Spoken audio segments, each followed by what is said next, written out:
So I see you're so active in the community. You got a genuine heart for our children. I see you working really hard, constantly stepping up to answer questions, and you're quite the advocate for young people. So thank you. I feel honored that you've taken the time to talk with us. So let's start for now. Share some of the challenges you've seen in education as we continue to deal with the pandemic. Well, it's a little hard to know where to start. It's been a really challenging year, I think, not just for educators, but for all of us. And I've been thinking a lot, reflecting on how things kind of shook out a year ago when this hit. And, I think one of the biggest challenges in the beginning was that educators had to, without any preparation, had to adapt our practices overnight to 100% online. And we're talking about, some teachers that are pretty adept, I think, at using different technology tools, but then a lot of us that we really thrive on that in-person, relationships with children, and just been doing things, reading aloud straight from a book in front of people. And for some of us, I think that was a big challenge to make that transition when that's not everyone's strength. We've had a lot of technology problems, when everything that we're doing depends on the internet working or on certain platforms working. I mean, in your work as well that, things are going to happen that are unexpected, and just, it's like all of a sudden you can't do anything that you plan to do. So that's been a challenge too. We've had a lot of equity issues, I think, that have showed up, problems that we knew about before that have been just really exposed and amplified by this pandemic. People who at home are able to connect if their family can afford like the top tier Spectrum plan, but we have a lot of people who aren't in that position. And when your education depends on the strength of your internet signal, that puts certain people at a disadvantage. So that's been a real big challenge too. And the list goes on and on, but that's just a few of the things.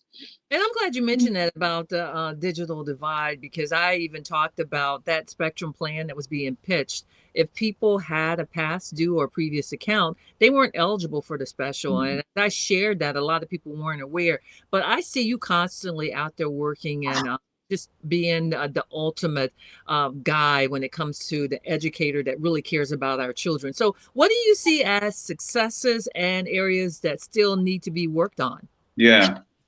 Well, I mean, I think that successes, we've had some ways that as a community we've been able to come together to identify challenges and work on solutions together. Anytime there's a crisis, I think you're going to see some cases where people who didn't necessarily see eye to eye before are able to lay their differences aside and find, work towards a common goal. But I think at the same time, in other cases, when I think back over the last year or so, we've seen this health crisis become so highly politicized in ways that has really exposed, I think, how divided people are from each other. So, when there's something that it's like a straight health crisis, and it turns into a political issue where wearing a mask is seen as somehow identifying with a political party rather than just trying to protect your health and safety. That's really disappointing. I think that shows how far we still have to go. Well, this has been a school year like none other, and we're starting to wrap things up. You're making plans now for next year. Let's talk about your views on remote learning. Can you explain why you believe the hybrid approach is not good for anyone? Well, so we started out in the beginning, everyone was remote because it was just not safe enough for our school buildings to be opened. And now we're in this phase, where parents who are comfortable with sending their children to school are able to do that. And then we have a certain number of students who are still staying home because the pandemic's not over yet. And so it's a challenging situation. In my experience, I think the best teaching happens when the teacher's really able to devote a lot of individual attention to their students. So anything that happens that takes that attention away or pulls the teacher in different directions or acts as a distraction, I think can interfere with or take away from that child's education. And so when we're doing hybrid learning, and as a teacher, I'm trying to serve what are really two separate populations, the ones that are physically in my classroom and the ones that are at home. And then we're relying on technology and a lot of other things that don't necessarily go the way we want it to. It's just really challenging. And I had a situation, for example, today. So it was a fire alarm a couple weeks ago. Today it was a tornado drill. So we had a tornado drill in the middle of class. which is great. We knew it was coming, but at the same time, am I supposed to keep my students on Zoom just waiting there and say, hey, I'll be right back. We're going to go duck and cover in the hallway. It shouldn't take too long. It's just one of those unexpected challenges. And I really think that we need to get to a place where we don't have teachers that are trying to do two jobs at once. Do you see any benefits of it though? Any benefits of hybrid? Yes. Well, I think that, having our children who are at home still feel like they're a part of the classroom community has been positive. I mean, I certainly wouldn't want to say to those students, good luck, I'll see you next year. Yeah. We're doing the best we can. And, when I have my students in the classroom that I can talk to like this, and I have my students who are on Zoom, they can chat to each other on the chat. So it's kind of like, it's this emergency situation where it's what we have to do right now. And I think that it does allow us to have a feeling of community in this difficult time where people feel so isolated from each other. It's got to be kind of tough to build chemistry too, I would think, with them on Zoom. It's got to be a real challenge. It really is. And, it's funny because we have a lot of children that choose to keep their cameras off for whatever reason that they have. We don't interfere with that. That's their choice. But I had students that when they started back in person, in November or December or whatever it was, I hadn't seen them before. I'd been teaching them for months and I didn't even know what they looked like. I had to ask what their name was. So it's been a really interesting year for sure.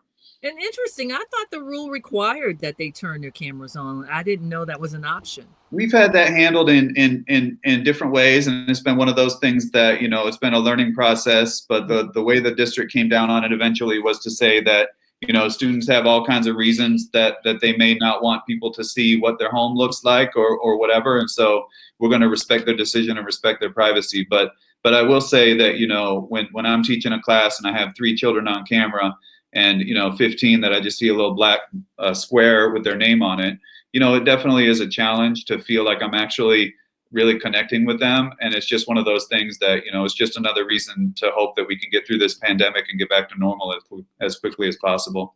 And you mentioned getting back. How likely do you think that we will be back to full remote option for CMS families by the fall? So a full remote option or in fully in person? Well, I would say fully in person. Fully in person, I think it's really hard to say. We're definitely moving in the right direction in terms of vaccinations, and in terms of our community health. I think is going in the right direction. So hopefully in the fall we'll be at a place where where we can have 100% of our students in the building. I know that some districts are working on, when you mentioned full remote, about trying to develop a virtual school. Maybe something to offer families even beyond the pandemic, that's for students that have showed that they really learn well independently and they prefer that option for whatever reason. So I know Durham is doing that. I think Wake County is looking at it, and CMS, I believe, is getting ready to survey families to gauge interest in Mecklenburg County. So that may be something that we see more of going forward. I know for a lot of people, they find that that the online teaching and learning thing is something that they really enjoy, but it's definitely not for everyone. So do you, or can you speak on the survey that CMS did for full remote? I don't think they've done that yet. I was told by a board member this week that they're getting ready to, that they that they felt that there's so much coming at parents right now. They're trying to wait for the right time when there's not information overload. But I do know that they're looking at trying to collect gauge interest on the part of the community and see if people are interested. I haven't seen that survey yet, though. And there is a lot going on. So our children, they have fallen behind. I know summer school is being offered as an option, but what do you think can be done to help our kids catch up from what they've lost? Well, hopefully the summer camp that they're planning will be some help kind of in the short term. That's going to be optional. So I imagine that we'll have some families that opt out of that, and including students that probably have some catching up to do. So looking ahead to next school year, I think that we need to be sure that we're making sure that teachers have all the instructional time that they need, that they have some flexibility also. We need to be sure that we have teacher assistants, enough teacher assistants. So for example, if there's a third grade teacher that has a class of 28 students, and some of them need to focus on a certain topic that they're behind on, it really helps to have another teacher in the classroom that can do some small group work. But if we have, a class of 28 students, one teacher, there are all kinds of standardized testing that they're having to spend all their class time on, and other things that really take away from that time where a teacher can be teaching, focusing on teaching. It's definitely going to be difficult. So those are some things I think we could do, and I hope that we will. Justin Parmenter, who has joined us, and I would love to have him advocate for me. I mean, I see you oftentimes, you're not afraid to take on whoever and speak up based on your experience and your expertise. You just mentioned the testing. I saw a comment that you made, and it made all the sense in the world. We're going through all this, and now you're talking about the EOGs. You had made the comment, South Carolina Governor McMaster, he's pushing for children to be allowed to go to school without masks. And I just wanted to talk about the comment. I'll get to that also in a moment. But you were talking about the whole EOG testing thing. Your take on that is not really a good idea right now. Well, so the whole idea of a standardized test is that it's standardized, meaning that all students are kind of like are given like a playing field that's as equal as we can make it. We're removing distractions. We're removing things that would have a negative impact on their test result.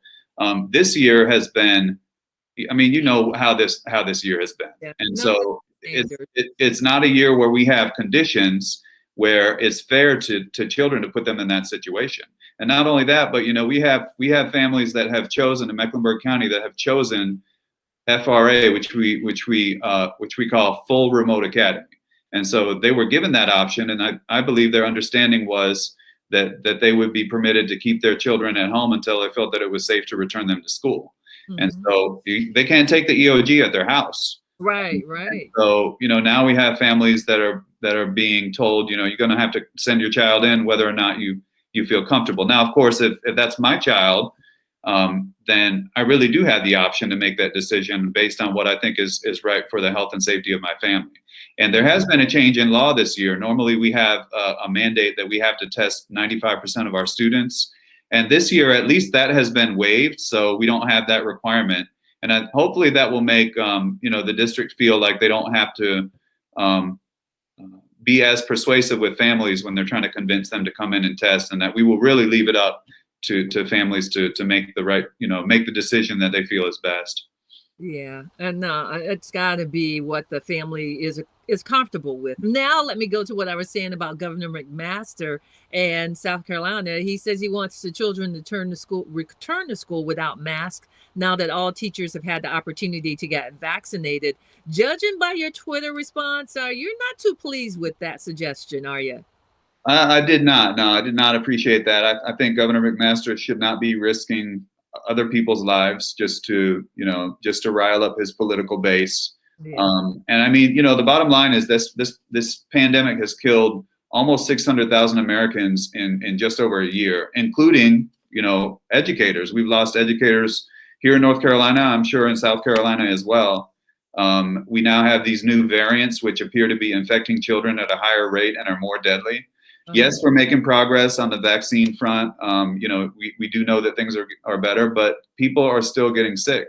And as you saw in that tweet, I mentioned that I've got two. I know I had two friends and colleagues in a neighboring county who were diagnosed with COVID this past week. Both of them had got their second vaccine about a month ago, and they caught the virus anyway. And so this is the reality this year for us, and the pandemic's not over. And so I think my take on it is that we need to continue to follow the safety measures that we know work until the experts, and the experts is not the governor of South Carolina, the CDC, until the experts tell us that, you guys are good, we don't need to do that anymore. So it just really bothers me when someone for political purposes makes reckless and dangerous comments like that impact the safety of other people, your children and my children and me and my colleagues, because he's not in the classroom and he's not in the school. So, yeah. You kind of talked about that earlier. It's so disappointing that people are making it a whole issue of politics when it has absolutely nothing to do with it. It's all about health, and actually it's about survival. So as we start wrapping things up, is there anything else, any final thoughts that you would like to share? I don't think so. I I'm just so grateful to be in this job still. You know, it's been a really hard year, and I've been sad to see some educators just say I can't do this anymore. And I understand that feeling, but at the same time, you know, I feel very blessed and fortunate to be in a position to work with children and to help them, you know, through probably the most difficult year of a lot of their lives, and I know for sure of mine. So really happy that you amplify, you know, the conversations that are going on about these important issues on your show as well. And I know you're a real asset to our community, so I appreciate the opportunity to talk with you. Well, you know, I'm not gonna let you go, Justin, without talking about the whole rapping thing where you got national attention. Wasn't it like the handshake or something that you were doing with students? That was not me. That was not me. But I am working on that Okay. in private, and so you may see me debut something before too long. Okay, good deal. Because I thought that was you that got featured, and I know you have a great connection with our young people, and I just want to say thank you. I know a lot of our students really appreciate your heart for making sure that they are taken care of, and that's what we need so much in educators. It shows your passion, your love, and your concern. So thank you as well for taking the time to take care of our young people. As we always say, of course, they are our future. So thank you again. Thank you. All right, Justin Parmenter, everyone, taking the time to talk with us. What a huge advocate for our young people. Well, I was off. I speak that into reality. Okay, one day he's going to be featured for his relationship with our young people as we continue. You know, it's a tough position being educators and trying to understand how to navigate everything. You can't keep everyone happy. We've had that conversation before about students and most importantly, how they have lost so much during this whole pandemic. As we start to wrap things up, I want to talk about what I've worked with the county and with the city. Of course, your opportunity to get the shot. We're looking to educate you. I think we have the flyer that's being distributed. You have a spot. COVID-19 vaccinations are safe and effective right now. You don't even have to have an appointment. And you can find your spot. All you have to do is hop online and go ahead and get your shot. Kind of at a standstill here. So absolutely looking forward to more people getting vaccinated. There's concern now that we may not get to herd mentality. That whole herd immunity, that is, I'm talking about mentality because some people have decided they're not bothering. But the herd immunity thing, we're almost there. We're this close, but we need more people to go ahead and hop on. And if you're homebound and unable to get out and get your vaccination, then the county will come to you. And that's a real asset. You don't have to be bothered or bother with having to get out, get transportation, and get there. The county will absolutely come to you and provide the vaccine. So that's really great stuff. Thank you again to Justin Parmenter, and thank you all for tuning in. We're going to wrap things up and see you back. I appreciate you supporting Canceling COVID. As always, life's challenges make you better, not bitter. I'm Tanya Rivens. Thank you to our sponsors as well that continue to help us come on every week. But have a great week, and thanks for tuning in. Together, we will cancel COVID.